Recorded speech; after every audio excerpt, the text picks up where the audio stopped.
먼저 내가 예수 그리스도로 말미암아 너희 모든 사람에 관하여 내 하나님께 감사함은 너희 믿음이 온 세상에 전파되미로다. 아멘. 지금 바울은요, 로마에 있는 그리스도인들에게 편지를 합니다. 근데 사실 로마에 사는 그 사람들이 바울이 누구인지 잘 모를 거예요. 그래서 바울도 편지를 적으면서 자기가 누구인가 하는 그 정체성을 분명하게 앞에 1장 1절부터 7절까지의 내용에서 잘 설명을 하고 있습니다. 어떻게 바울이 자기를 소개하죠? 하나는 나는 그리스도인이다. 내가 예수 그리스도의 종, 그러면서 내가 그리스도인인 것을 설명하고 있고, 그리고 하나님의 복음의 전파를 위해서 택정함을 입었다라고 하는 하나님 나라의 복음을 증거하는 그 일에 내가 택함을 입었다라고 설명하면서 복음의 증인으로 그렇게 두 가지의 자기 정체성을 설명합니다. 그러니까 하나는 내가 구원받은 그리스도인이다 라고 하는 것과, 또 하나는 그 복음을 증거하는 복음의 증인이다 라고 하는 두 가지 정체성을 분명하게 이야기를 하고 있는 거예요. 우리들이 딱 살아가면서 이 정체성이 우리들에게도 분명하게 고백되어져야 되는 거예요. 내가 그리스도인이라고 고백을 할 때 나는 왕의 특권이 있고 선지자의 특권이 있고 제사장의 특권이 있는데 이것은 단순히 특권이 아니라 능력이라고 하는 거예요. 내가 마땅히 감당해야 될 사명이라고 하는 것입니다.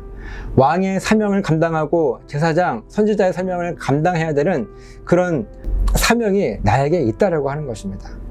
그렇게 자기가 누구인지를 분명하게 고백하고 그 이후에 이 편지를 쓴 목적이 이제 오늘 8절부터 나와 있습니다. 그러면서 바울이 로마에 있는 그리스도인들에게 편지를 썼노라 라고 이야기를 하는 것이 앞에 7절에 로마에서 하나님의 사랑하심을 받고 성도로 부르심을 받은 자들을 축복한다 이렇게 이야기를 하죠. 우리가 로마가 어디 있는지 우리가 잘 알죠. 근데 혹시 모르니까 제가 지도를 한번 소개를 해드리겠습니다. 지금 이곳이 대한민국입니다. 그리고 저희 레드컬 교회는 이쪽 충남 계룡에 위치해 있습니다. 자, 점점 세계로 나아가 보면 대한민국 왼쪽으로 중국이 보이시죠? 그리고 왼쪽 아래쪽에는 인도가 보이고 파키스탄, 아프가니스탄, 이란, 이라크 점점 왼쪽으로 갑니다. 그리고 조금 확대시켜 보면은 지금 여기 가운데 보이는 땅이 아프리카 땅입니다. 그리고 아프리카 땅 위에 보시면 이쪽이 유럽이에요. 그러면 로마가 어디 있는가? 확대합니다. 먼저 이스라엘을 보여드릴게요. 여기 가운데 이스라엘 보이시죠? 위쪽으로는 갈릴리 호수, 아래쪽으로는 사해, 그리고 갈릴리 호수와 사해를 가로지르는 요단강이 이스라엘 땅입니다. 그리고 바울이 총 3번에 걸쳐서 전도 여행을 합니다. 특별히 이 로마서는요, 바울이 전도 여행을 하는 중에 3번째 전도 여행을 하는 중에 아마 고린도에서 로마로 편지를 썼을 것이다 라고 학자들은 이야기를 하는데요. 자, 여기 가운데 그리스가 보이시죠? 그리고 왼쪽에 이탈리아가 보이실 것입니다. 그리고 로마는 어딘가 하면 이탈리아의 수도예요. 가운데 로마가 보이시죠? 이곳으로 편지를 쓴 것입니다. 자, 그렇게 편지를 적으면서 오늘 8절에는 바울이 무슨 이야기를 하고 있는가 하면 먼저 내가 예수 그리스도로 말미암아 예수님 때문에 너희 모든 사람에 관하여 내 하나님께 감사한다 라고 바울이 감사를 고백하고 있어요. 근데 그 감사하는 이유가 무엇인가 하면 너희의 믿음이 온 세상에 전파되었기 때문에 그것으로 인해서 내가 하나님께 감사하다 라고 지금 바울이 이야기를 하고 있는 것인데, 그러면 여러분 이 믿음이라고 하는 것이 무엇이겠습니까? 그리고 로마에 있는 그리스도인들의 믿음이 이 세상에 전파되는 것이 또 어떤 의미가 하는 것들을 한번 오늘 이야기해 보려고 하는데요. 잠깐 한번 그림을 한번 그려볼게요. 그러면 먼저 우리들이 복음을 이해할 필요가 있는데요. 이 복음은 우리가 함께 보았던 것처럼 복된 소식이에요. 복된 소리입니다. 그리고 복이 있는 소리라고 하는 이야기는 무슨 말인가 하면 우리를 구원하는 소리라고 하는 것이고, 그리고 우리들이 이 복음의 소리로 살아간다 라고 하는 이야기는요, 복음의 삶을 살아가는 것입니다. 복음의 삶을 살아가는 거예요. 그러면 이 복음이 무엇인지를 알아야 되는데, 예수님께서 이 땅에 오셨던 성육신, 그리고 죽음, 부활, 승천, 재림. 재림은 아직 완성되지 않았기 때문에 우리는 재림을 기다리는 삶을 살아가는 것, 그것이 나의 삶의 목적이 되어야 되는 것이고, 그리고 교회의 존재 목적이 되어야 된다라고 하는 것입니다. 우리가 이런 분명한 사명의식을 가지고 살아가는, 그러면 이 삶의 목적이라고 하는 것은 무엇인가 하면, 내가 그리스도인으로서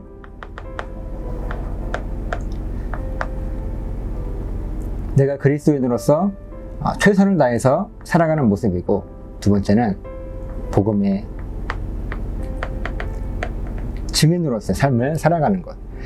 그래서 바울도 자기를 소개할 때 나는 그리스도인이고 복음의 증인이다 라고 하는 그 정체성을 잊지 않고 살아갔던 것입니다. 자, 그러면 이제 믿음이 무엇인가 하는 것을 설명드려 보려고 합니다. 자, 믿음이에요. 우리가 알고 있는 것처럼 이 믿음이라고 하는 이 말은요, 사실은 간단하죠. 무엇인가 내가 확신하고 그것을 믿는다 라고 하는 그런 뜻이 있는데, 그럼 우리는 무엇을 믿는가? 자, 제가 여러분들에게 믿음이 있으십니까? 라고 물으면 우리가 다 아멘 해요. 믿음이 있어요. 근데 무엇을 믿으세요? 라고 질문한다면 여러분 쉽게 설명을 할 수 있겠습니까? 그래, 믿음은 이거야 라고 내가 자신 있게 이야기할 수 있으시겠어요? 그거 쉽지가 않습니다. 자, 믿음이 무엇인가 하면, 하나님께서 이 세상을 만드셨어요. 그리고 사람을 만드셨습니다. 그리고 사람 만드실 때 어떻게 만드셨는가 하면 하나님의 형상으로 만드셨어요. 그 형상이 무엇인가 하면 거룩함입니다. 그리고 영원함, 그리고 완전함. 물론 하나님의 형상, 이 하나님의 속성이라고 하는데요, 여러 가지가 있겠지만 제가 성경을 좀 정리하면서 크게는 이 거룩함과 영원함과 완전한 속성이 우리들에게 있는 거예요. 그러면 이 하나님과 사람이 다른 한 가지가 무엇인가요? 그것은 하나님은 창조주이시고 사람은 피조물이라고 하는 겁니다. 그리고 하나님은 주인이시고, 그렇기 때문에 우리는 종이라고 하는 것이고, 하나님께서 우리의 아버지이시고, 그렇기 때문에 우리는 이 자녀라고 하는 것. 이것이 또 우리들에게 중요한 정체성이에요. 자, 그러면 사람은 하나님과 지금 똑같은 형상과 속성을 가지고 거룩하고 영원하고 완전해요. 이것이 맨 처음 창조된 사람의 모습이라고 하는 것입니다. 그런데 다만 틀린 게 무엇인가 하면, 하나님은 창조주라고 하는 정체성, 그리고 사람은 피조물이라고 하는 정체성, 그 한 가지가 다른 것이고, 그리고 그 다른 한 가지, 그것이 하나님과 우리를 구별하는 가장 큰 특징이라고 하는 것입니다. 그렇기 때문에 하나님께서 우리 사람에게 말씀하시는 거예요. 그 말씀은 하라고 하는 명령이죠. 그리고 하지 말라고 하는 명령, 두 가지 명령을 하십니다. 하라고 하는 명령은 무엇일까요? 생육하고 번성하고 땅에 충만하고 다스리고 정복해라 라고 하는 그 말씀은요, 사람이 순종했습니다. 그리고 아담이 지어주는 이름이 그 창조물의, 피조물의 이름이 되었어요. 그리고 하지 말라 라고 명령하신 것은, 동산에 있는 모든 나무 열매는 네가 다 임의로 먹되 오직 동산 중앙에 있는 선과 악을 알게 하는 나무 열매는 먹지 말아라. 먹으면 정령 죽게 될 거야 라고 말씀하시죠. 근데 사람이 그 선악과를 먹습니다. 자, 보세요. 하라고 하는 명령에 순종했어요. 자, 순종하면요. 복입니다. 하지만 불순종은요, 죽음이에요. 그리고 사람은 하지 말라고 했던 하나님 말씀에 불순종하게 됐고, 결국에는 죽음을 맞이하게 됩니다. 그리고 우리들은 이것을 뭐라고 부른가 하면 죄라고 부르죠. 결국은요, 우리가 죽음과 죄와 불순종은요, 함께 생각해야 될 부분인데, 불순종은 죄고, 그리고 불순종과 죄의 결과가 죽음이다 라고 이해하시면 딱 맞습니다.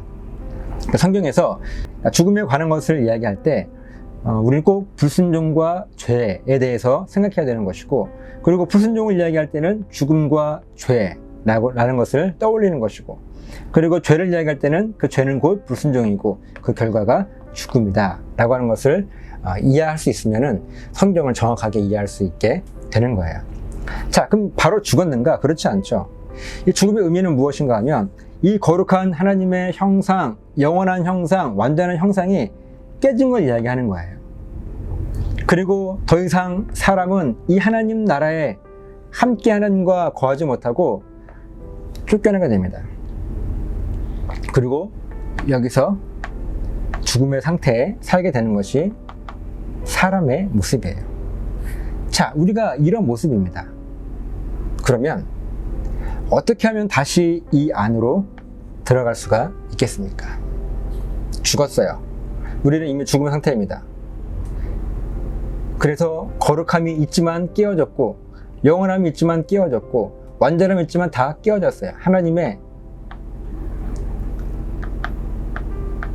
형상이 파괴된 것입니다. 이것이 죽음의 상태예요. 그러면 어떻게 사람이 다시 하나님 나라로 들어갈 수 있겠습니까? 어떻게 우리들이 다시 하나님과 함께 할 수 있겠어요? 어떻게 이 사람이 다시 하나님 나라로 들어갈 수 있는가? 그러니까 죽음의 문제가 해결되어야지 이 사람은 다시 하나님 나라로 들어갈 수 있게 되는 거예요. 그러면 어떻게 해결되어져요?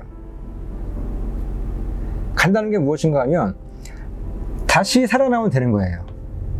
아니, 누군가 다시 살려주면 되는 겁니다. 그러면 죽었기 때문에 다시 살려주면은 이 밖에 있던, 죽음의 상태에 있던 우리들은요, 다시 하나님 나라로 들어갈 수 있게 되는 거예요. 왜냐하면 다시 살아났기 때문에 그렇습니다. 근데 이 세상에 우리를 다시 살려주실 분이 누구십니까? 그리고 다시 살리실 수 있는 그 분이 누구세요? 바로 창조주 하나님이시라고 하는 겁니다. 그래서 하나님께서 창조주이시기 때문에 다시 살리실 수 있는 능력이 이 하나님께는 있으신 거예요. 그래서 하나님께서 다시 살려주셔서 우리는 하나님 나라로 다시 들어갈 수 있게 되었습니다 라고 하는 이것이 바로 구원이고요.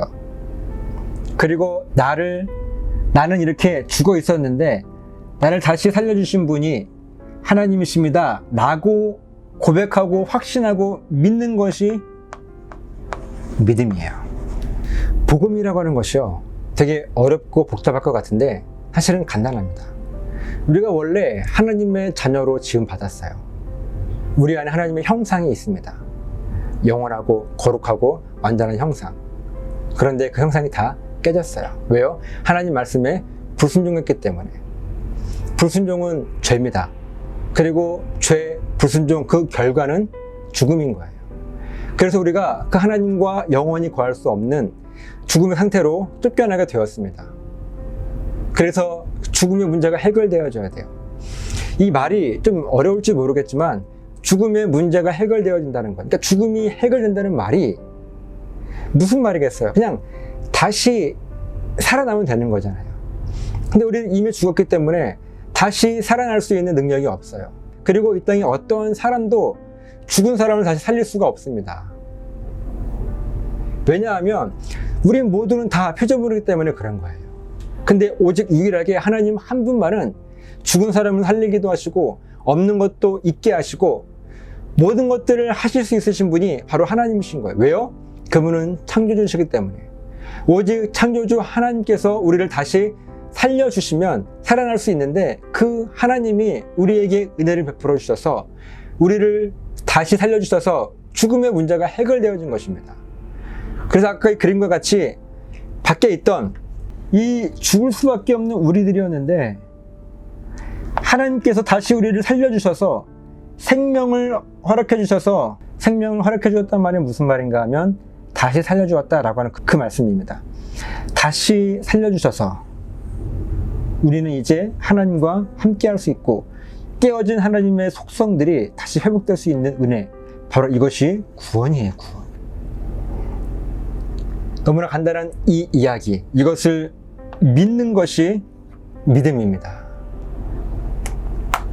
사랑하는 성도 여러분, 지금 보여드린 이 복음이 어린아이 이해할 수 있겠어요, 없겠어요?